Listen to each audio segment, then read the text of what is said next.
Blog Talk Radio. You know what time it is. Time to hang out with Mr. Cool. With Mr. Cooper. With Mr. Cooper. With Mr. Get the latest scoop. From Mr. Cooper. From Mr. Cooper. From Mr. Cooper. Hang with Mr. Cool. With Mr. Cooper. With Mr. Cooper. With Mr. Get the latest scoop. From Mr. Cooper. From Mr. Cooper.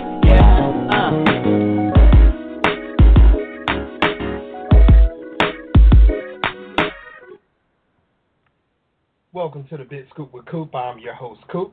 Guys, Season 3 is still going strong right now. I have a very, very important guest on the show today, and she has done a lot of things. She is actually a very, very talented woman.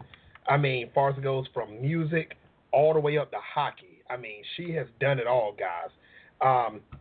I really, if you ever played the sport of hockey, you'll know how hard this is. As far as it goes for doing this, but I have to admit, she can do it all.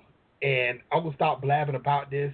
Ladies and gentlemen, the one, the only, Ms. Megan Cavallari. Welcome to the show.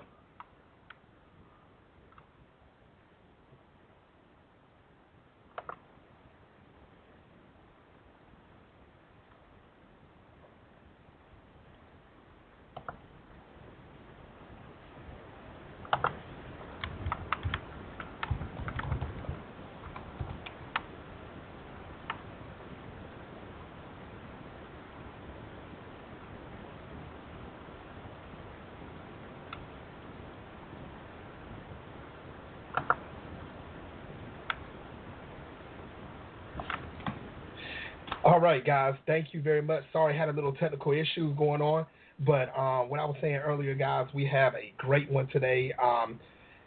This lady that's on the show today, you can catch her if you're an NHL fan. You're going to definitely love this. If you're a fan of music, you're definitely going to love this show also.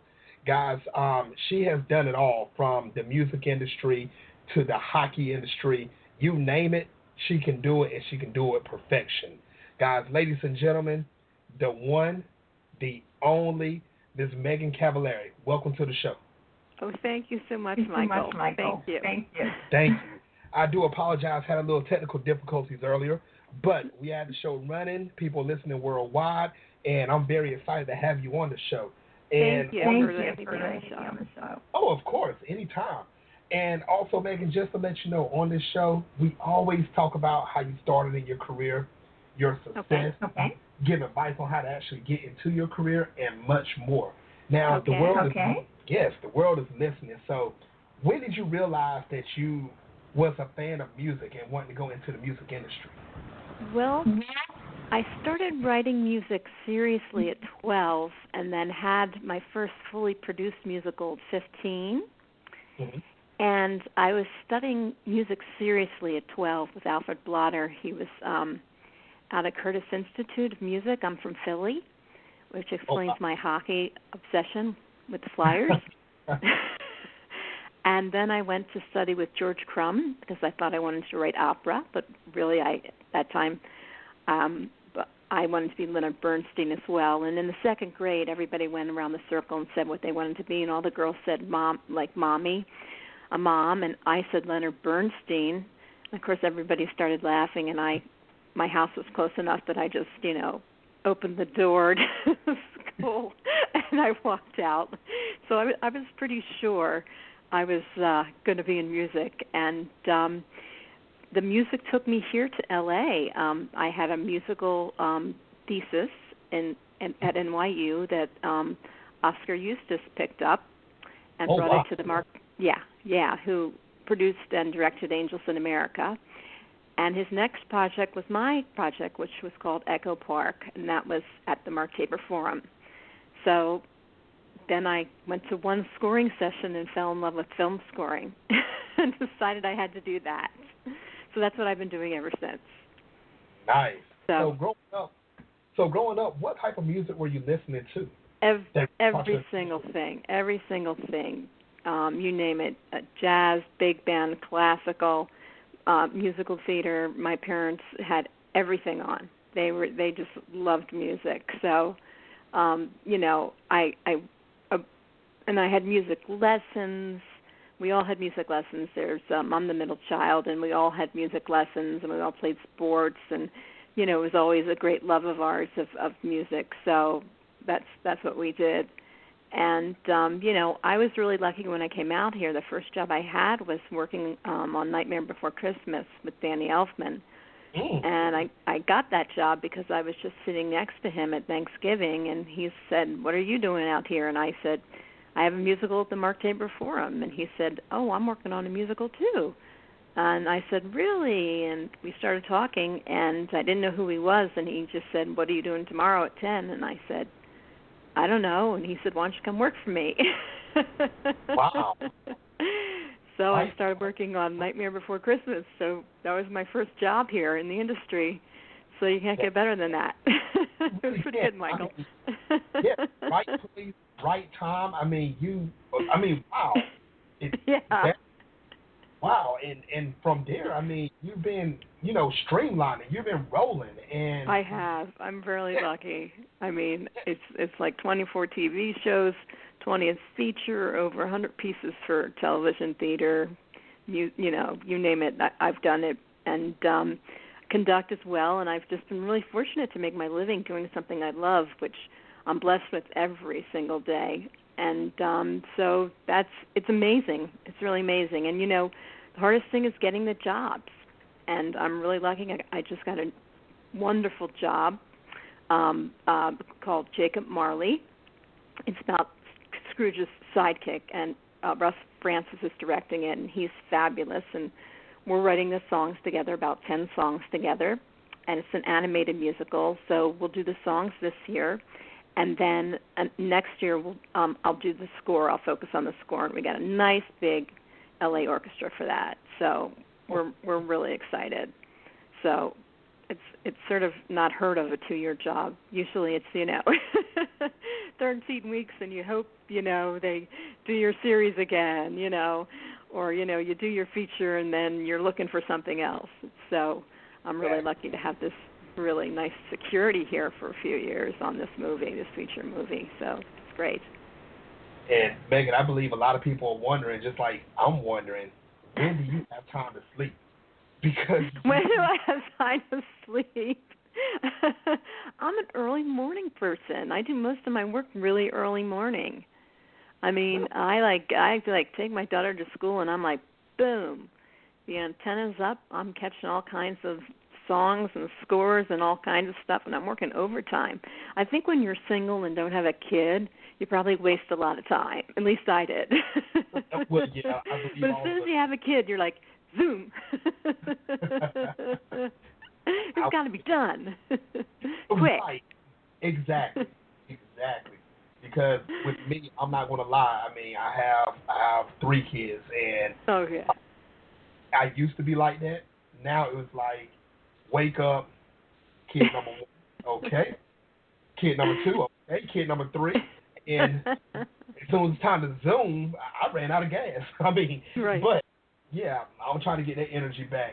Now, as far as it goes for everything that you're doing right now, outside of the industry, and a lot of people probably don't know this, but you live a vegan lifestyle. Yes, I do. How did that start for you? Well, it's really interesting. First of all, being a vegan helps my digestion, and it really helps digest food, and it's great for the world. It's really a great choice. It's better for the ozone layer and also for the animals, obviously. And how it started was, you know, I had ducks living in my pool, and they're still in my pool right now.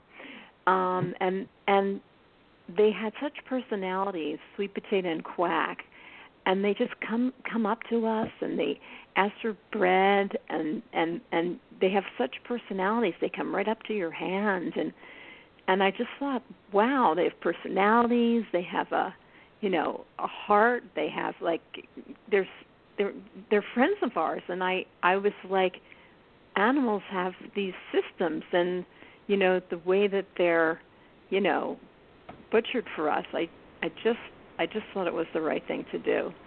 And you lose a lot of weight. That's true. But I do it. I think it's a good thing to do. I think it's a really good thing to do, to be a vegan. I think it's a thing that it's not for everyone, but if you're thinking about it, you should try it for 3 months, and you'll see how you still have energy for things, and I get energy off beans and things like that, and I'm doing really well with vegan. I mean, I play ice hockey and I'm a vegan, so that's something. that tells a lot of things right there. If you can do that and live in a vegan life. Yeah, there's like pro football players who are vegan, So that's how I chose it, just because I had contact with animals, and I was like, they have a nervous system, they have personality. I don't want to be eating them. So that's how it happened for me. So the first month that you were a vegan, I mean, was it hard?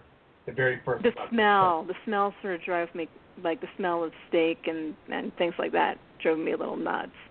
So the first like 2 weeks, and the breakfast was hard because I don't have a lot of bread in my diet either. So I used to have oatmeal. So now I have like gluten-free bread. Mm-hmm. Because I don't eat a lot of gluten. So. Nice. I mean, everybody that's listening worldwide right now. Yeah. Right now I'm not eating gluten, but that can change if I see some really good bread. Of course. Everybody that's listening worldwide right now, if you're a vegan, I mean, hats off. You guys have made it this long. If you're starting, just sticking to it. I mean, try it out. Like Megan said, this right here is a good turnaround for it. Me personally, I would love to try this, but for some reason, I don't know why I'm too much of a meat eater. I've tried to learn how to. I've come from that, yeah. But Prince can do it. Rest in peace. I can do it. There you go. And Megan, if I started, I will let you know, because I'm thinking about trying it. I really am. I know some people that's vegan, and they were at the point where, like, they feel much better. They say they don't feel the weight inside of them or anything like that. So, yes. Now, Megan, we will talk about the other side of you right now, too. Like you kind of mentioned already, you play hockey. So you're not just a musician. I play ice hockey. I grew up in Philly, and we were huge Flyer fans. And I was playing hockey one day, and there was a girl who couldn't put on her equipment right. It's very difficult the first time you put on your equipment, because there's a lot of equipment. It weighs about 35 pounds. I weighed it. Oh, wow. I was like, man, my bag is really heavy. And anyway, she was putting, like, her elbow pad on her knee, and anyway, I dressed her. And I said, just stand behind me. And she goes, I work for the Kings, and they're making us all go out and play. This is when Luc Robitaille took over the Kings. I said, just stand behind me, and any pucks that come at 50 miles an hour, I'll make sure they don't hit your face. She had a cage on. She had a helmet on. So anyway, we went out there, and she stayed right behind me, and I told her what to do and everything. And I undressed her, because super hard to get undressed, and she said, thank you so much. And she goes, what's your name? I said, Megan. And she goes, what do you do? And I'm like, I'm a film composer, TV composer. I'll do some commercials. I was doing commercials at that time. She goes, I'm the commentary for the Kings. I didn't recognize her. And our music's not so good. I said, here's my CD. I had an extra CD. I always have an extra CD with me. Mm-hmm. Why don't you just listen, and why don't I, if you want new music for the Kings, I can do it. I mean, I love the Kings. Wow. And like 2 months later, she calls me and says, we got a position open. We made it up for you. Wow. Do you want to be the Kings composer? And I'm like, yeah. And so that's how I became the LA Kings composer. I haven't been traded in 10 years. And then I also do music for the Capitals and their farm team too. So it's like a dream come true. You know, when the boys come out on the ice, I have music. I have music when they're interviewed. I have music for Bailey, who's their mascot. Whatever they ask me to do, I do. So it's pretty awesome. So it's a great job working for the NHL. And you know, one season Luke gave me a shirt that said composer on the back. Oh wow. Yeah, that was really good. And then another season on my birthday, they gave me a whole suite. Are you serious?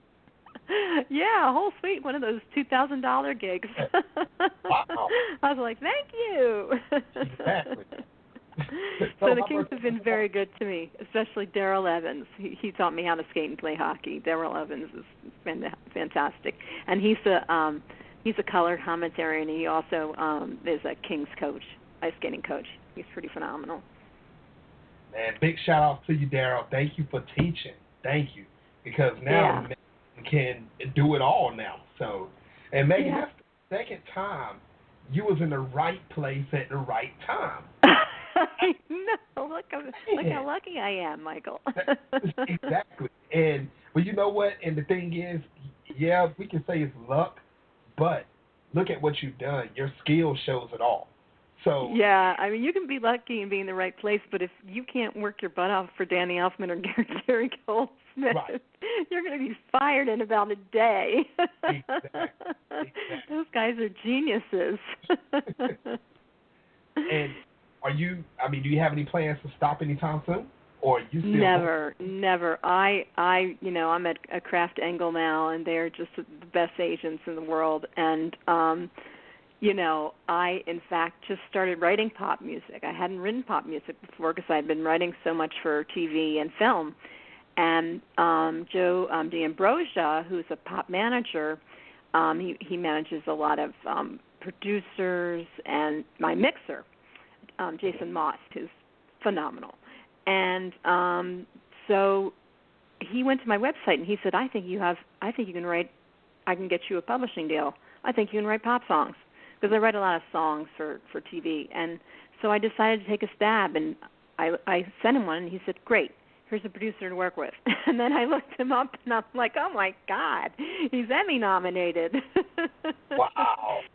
So he's Eric Robinson, and he's really great, really hard to work with. I'm struggling. It's great. I love the challenge. He's having me write 30 melodies. Oh, wow. In 2 weeks, and come up with the best 4 and send them his way. So he's working me. He's really working me. So that's great. Man, and see, that's what I was saying earlier. You're keeping up with this guy. So totally. Your skill is there, because if you was any less talented than what you are right now, I believe you would say, forget it, I'm gone, because this is a challenge. And Eric does not have to work with me. He's got plenty of people ringing his phone. He's an Emmy-nominated producer. He's got plenty of people he could be working with. So I just feel blessed that he's working with me. I just count my lucky blessings, because it's fantastic that I am able to work with such a, talented guy who, rips my songs apart. Exactly. But I'm learning, because it's a new skill. Writing pop songs is a new skill for me, so I expect me to have a learning curve on it. I don't expect to write, the best hit song the first time out. It's going to take me some time to, polish this new skill, just like right. I've polished the film scoring and the TV and the songs for TV and all the musicals, and now I'm writing an opera. So it's like you have to hone your skills, and that takes time, And that's what I would say to all the young composers out there, hone your skills, learn all the equipment like Logic and Digital Performer and Pro Tools, and learn all the technical stuff, and just write and write and write and write. Never stop writing. For one song, I'll write 20 versions of it, and then I'll pick, or maybe I'll give him 2. I'll hand in 2, people love it when you hand in two. Well, of course. And you just say, I don't know which one's good. It's usually your first choice. So, you know, that's how you know, I would advise anybody going into the trade, the music industry or the film and TV industry. And you know, I've had interns turn into assistants. You know, I've had interns just about every summer here, and they work for me. And now my assistants, I mean, God bless them, my assistants, my turnover rate is about 8 or 9 years. Oh, wow. It's fantastic. They're pretty fantastic. Usually they get a really big job after me. They leave because they've gotten a big feature or TV show. So I train them, and they leave, and they go out and they get huge television deals. They're really, really talented guys. All my guys working here. You know, it's like hockey. When you play hockey, you have to have a good line. You know, your line's got to be great. They're backing you up. You know, right. you gotta work it. You know, you fall down, you get back up. It's really hard. You got a lot of equipment on it, and you're really hurting. You go after that puck. You know what I mean? That's life, you know. And as soon as you score, you can celebrate for 1 second because you got to get in the game again. Exactly. Now, Megan, you know, is it hard for you, or do you prepare differently going in between making music for the NHL and making music for television or movies? Do you prepare yourself differently on each type, or how does it actually for you? You know, if somebody, like, if it's in Spain, obviously I'm going to listen to all kinds of rumbas and all kinds of different Spanish music, and identify what the director and producer might want. So I'll listen to the genre over and over and over and over again, and that where the film is filmed will dictate what the music should be, and also the dialogue. Talking to the director, the director's very hands-on in film, where the producer is very hands-on. That's your showrunners in TV. So those are the people you talk to, and you get notes from them. You do one session, get notes, and then you do it again. And that works for TV. And for film, you can do it a couple times, but usually you do it like 2 or 3 times, and then you get on the right track. You know, because you don't know what the director wants, and you're trying to speak about something that's non-tangible. You know, you want the music more dark or more happy or more, you know, like you can't explain music what it means to you, you know. So I mean, so you gotta. Then there's executives involved, you know, and there's money people involved, and you know, so you have to please a lot of people. So that's part of your goal. Okay, I definitely get it. Now, here's one thing I want to bring up personally myself. How did it feel, you know, for Richard Kraft to say you're amazing and earworm candy? How did it feel to get that compliment from him? When somebody says that to me? Yeah, I heard about that. I've really heard about that.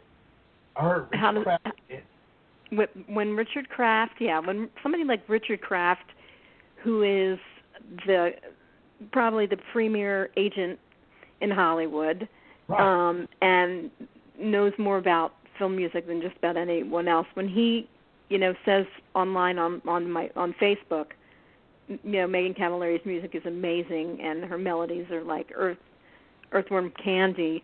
That to me, you know, there's not a better compliment coming from him, somebody who knows scores and music inside out. I mean, that just put me on a whole other level because, you know, he manages all the Oscar guys, and I would like to be in that top 10. The top 10 are all men, and I would like to be the first female who's in that top 10.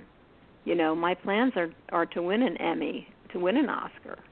That's what I'm planning to do. You know, and I don't have any hesitation about that. Exactly. You can tell. And that's what I was about to say. That's the road I'm heading, Michael. If you didn't notice. I may not get there, but that's the road I'm choosing. Well, will say you're on that road, Megan. I thank you. Yeah. You know, I just work hard, a lot of prayer. See what happens.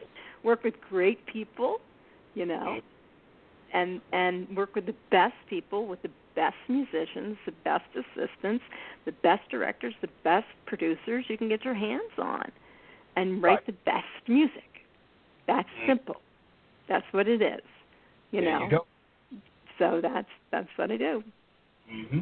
Ladies and gentlemen, if you're listening right now worldwide, I mean, Megan is giving you, I mean, great advice, and you guys got to hold on to this because, I mean, she's showing you how she actually did it.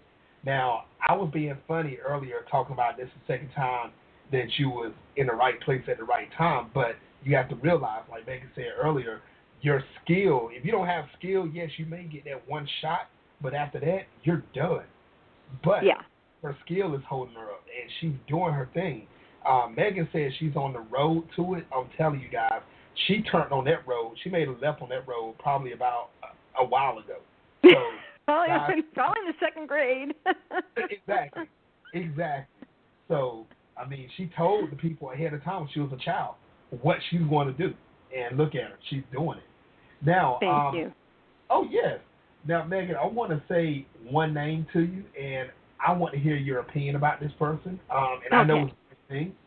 So, Eric Robinson. Eric Robinson, what I think about him? Yes. How did you actually start collaborating with him? Eric Robinson is a genius producer, and he knows pop music better than anyone I've ever met. And Joe D'Ambrosia introduced us. He represents Eric, and Joe also represents Jason Moss, who's my mixer. And Joe, at first I was a little worried about using a mixer who has an agent. I had a manager. I never heard of such a thing. But it ended up that Joe is like the greatest, sweetest guy in the world. And he's the one who heard went to my website. And he was like, dang, I'm going to get you a publishing deal. Wow. So I said, okay, where do I sign? He goes, you got to work with this guy. He's the best in the business. And so that's what I'm doing. And and it's a struggle every day to do it. That's writing the pop songs. It's a struggle, but I mean I'm loving it. I mean we've got 3 so far that are just killing it. So, you know, but they need some overhauls. And you know, when you're writing, your ego's just got to stay out of the way, and you just got to let the masters do their thing and give you their advice. And then you got to do it. You got to follow their advice because they're the masters. They're like, Star Wars always has these great masters who show the young the way. I'm like trying to be mastered. I'm the little princess trying to be mastered. I'm the new Star Wars princess who's like, what do I do? Okay, I'm trying to write pop hits for, Lady Gaga. Okay. This is the guy who's going to do it for me. And see, the funny thing is, Megan, I believe next year, if I ask you, how is it to write a pop song? How hard is it? You'll be like, okay. You're talking about you're struggling right now, but watch, because it's your skill, how you actually do things. I know I'm throwing that out on this show a lot, but I want people to understand that's listening that yes, it's going to be hard when you start, but when you pick up on that key, it feels like you conquered the world, and you can do everything. Yeah. So, yes. Now, Megan, there's another thing that's about you that I'm about to bring up worldwide. Now, we know about you playing hockey. We know about you playing, doing music. And we know as a child, you told your teacher, I'm going to be in music. I don't care what you say. Basically, that's what you said. You can say mommy over there. You can say hairdresser over there, but I'm going to do music. But here's another side of you that I want to bring up, and I want you to tell everybody listening. Tell us about the Talk Foundation project. Okay, the Talk Foundation. I'm sorry, my dogs are barking in the background. Hey, they're part of the show. The Talk Foundation is a foundation I formed about 10 years ago, And the Talk Foundation, my daughter, Shoshi, has arthritis. She's 11, and she got it when she was 1.5. And she's been through all kinds of things at hospitals, chemo, and all kinds of different infusions and things. And one of the things I noticed when we were in the chemo ward, the oncology ward, that kids were like in rooms and things like that, but there were doctors around and moms around and things, but they wanted to express themselves. And so I have an extra Mac, and I figured out a way I can put some compressors in it to make it sound better, and use a microphone and GarageBand and mess around a little bit with that, and create a recording studio out of my Mac that's a little better than the recording studio that Mac has in there, right now. And I record terminally ill kids. So it's called the Talk Foundation, and people can reach me at my website about it. I'm in Los Angeles, so you'd need to be in Los Angeles if you're interested in this foundation. And my name is, you spell it MEGAN, CAV as in Victor, ALLARI @gmail.com. And you can also go to my website, and there's information at Talk Foundation. But sometimes you can't always get me there. You can get my email, or my phone number is also on my website. So what I'm trying to do is I'm trying to find a home for the Talk Foundation, one hospital. And I'm looking into Children's Hospital right now and Kaiser Permanente right now, to just have a room where I can interview these children, because they have something to say, and sometimes they want to thank people, sometimes they want to do it alone, sometimes they have a lot of wisdom. I mean, they always have a lot of wisdom. Sometimes they want to sing a song, sometimes they want to thank people, sometimes they want to scream, and it's just sometimes they just want to be alone, and they want to talk. So, I say a prayer before I go in the room, and it gives me strength to, because it's a bit of a sad situation. This kid might not be there next week. So I know I'm doing a really good deed, and I record them live. I don't mix, so everything that happens. And then I create a CD with the label on it, Talk Foundation, and I put the date down, and I have that in my computer if the relatives want it later, but I give it to the child, and they have it. So that's the foundation that I do. It's called the Talk Foundation. It's here in Los Angeles, and it's open for children, teenagers, and tweens. And I've done everything for this woman wanted me to record her child who was preemie, but wanted to record her child's breathing that was on her own. And I went in there, and I recorded the breathing of the child because she wanted to hear it at home. She was at home. And when she wasn't in, she had to go back to work, but she wanted to hear her baby's breathing and everything, so I did that for her. So that's my Talk Foundation. It's very small. I don't have a bank account for it. I just do it on myself. I do it myself. So people don't need to send money. I know people hear about it and they send me checks, but you don't need to send the money to me. I just do it when I'm needed, where I'm needed. I just go. So that's what I do. That's a project I do, and people find me.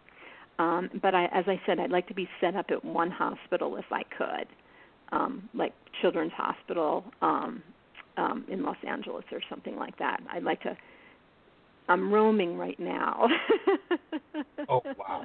But I'd like to set up in one space, because then I can hand out my Talk Foundation pamphlets, and then they know where to find me and things. And then if other people want to see me, they can just go through my website. So that's cool. The Talk Foundation, Michael. All right. I mean, everybody that's listening, if you're in the LA area, make sure you donate. Make sure you help out Megan, because this right here is serious business, guys. Make sure, because these kids need you. I mean, Megan, she's only one person, even though she's a great superstar, but she's still Oh, thank you. If I can give back even, to one child, one family, You know, you change one family, you're changing the world. You know, you change one child, you're changing the world. And if I'm doing a little bit of good in the world and I'm helping somebody out, then I feel really good afterwards because I feel like I've helped that child ease their pain from cancer or some terrible disease that's happening to them. So I bring a little happiness with me and let them talk. Oh, so yes. that's it's really important and it's really needed. And so that's what I do because there's not anything like it out there but me. Exactly. You're right. I'd like someday for it to be all over the States, but right now it's just me in Los Angeles. Hey, don't worry. I believe it will spread. So I think big, you know, Michael. You have to. You definitely have to. Now, Megan, where can people find you on social media? They can find me on Facebook. I'm on Facebook. So they can find me, or they can find me at my website, megancavallari.com. Mm-hmm. That's where I am. And I'm also on Facebook. I got friends all over the world. So, and that's always nice to hear from people. And, and I would advise anybody, as I said, getting into the business, just remember it's called show business. It's not called show. So make sure you have your business all together. A lot of people have the show all together, but it is business. Right. So you got to be ready to make lots of calls and go out to things every night and meet lots of people. And you got to get out of your shell and you got to be able to sell like a salesman, you know, and sell your stuff and sell you. And if you sell you, you're going to make it, you know. If you sell your personality, like you're selling yourself, you know, you're selling someone, you can be in my studio for a couple months. Don't you want to do that? And a lot of people have said yes. Over the last 20 years, everybody's been saying yes. Well, not everybody, but enough. So I can make my livelihood doing that. So, and my next film that's coming out is Jacob Marley. It's a musical with Russ Francis directing, and I couldn't be more psyched about this movie. It's going to be a great one. So, and it's a big feature, and I'm really excited. So, when is that releasing out? That release it's coming out in 2017. Okay. All right. So that's when the release is. Because it's a musical, it takes longer to make. Right. So we're doing the songs this year, and then we do the animation and we do the music next year. Well, they're doing the animation right now, but we do the orchestrations 2017 and with the mix, and then at the end of 2017 it comes out. Guys, in time for the Oscars. You know, would come out like 2 weeks before the Oscars. Okay. Guys, make sure you That's check how this you do out it. next year. Yeah, make sure you check it out next year. This is going to be a hot musical, guys. So put it on your calendar ahead of time. Make time for it. Bring your family out. Bring your friends. Bring your associates. Hey, bring your haters too, because they're going to still like it also. So you make sure everybody out to check this out. Support Megan. You have to, guys. Please Thank support you. her. She You're works the too best, hard. Michael. Yeah. You gave advice on how to actually get into this career. I want to say thank you. But what is your ultimate goal in the music industry? Sorry, what's that? Oh, yes. What is your ultimate goal in the music industry? Oh, man. My ultimate goal, well, I love to keep making music and doing great features. I'd like to be in the top 10. There's never been a woman in the top 10. It's always been men. And, you know, as I said, I mean, I'm going for Grammys, I'm going for Emmys, and I'm going for Oscars. I mean, those are my goals are like that. And along the way, my goals are also, you know, to help these children who are critically ill or terminally ill. My goals are to help them along the way, and to help my fellow men. You know, I help my assistants all the time, and to help, you know, wherever I'm needed, wherever I'm called. And if I'm called to write a bunch of songs for Lady Gaga, I'm dreaming right now, Michael. That's what I'll do. But my ultimate goal is, you know, just to keep making music like I've been doing for the last 20 20 years and getting paid for it. I mean, I'm living my dream. So my goals are just to keep doing what I'm doing at the rate I'm doing them. So that's my goal, and you know, put a couple of words in there, and then my voice will go off a little more. And besides that, you know, my daughter's health, may it be good, and may your health be good, Michael, and every, you know, and all the children around the world. May everybody be healthy and wise. Thank you. So, thank you very much. And Megan, I know you're a busy woman, and we're not going to even hold you up. I want to say thank you again for coming on the show. Thank you. Yes, thank you so much. Yes. Okay. Megan, I'd love to have you back on the show in the future. Okay. Fabulous, Michael. Thank you. Thank you. Bye now. Until next time, everybody, on the Big Scoop with Coop.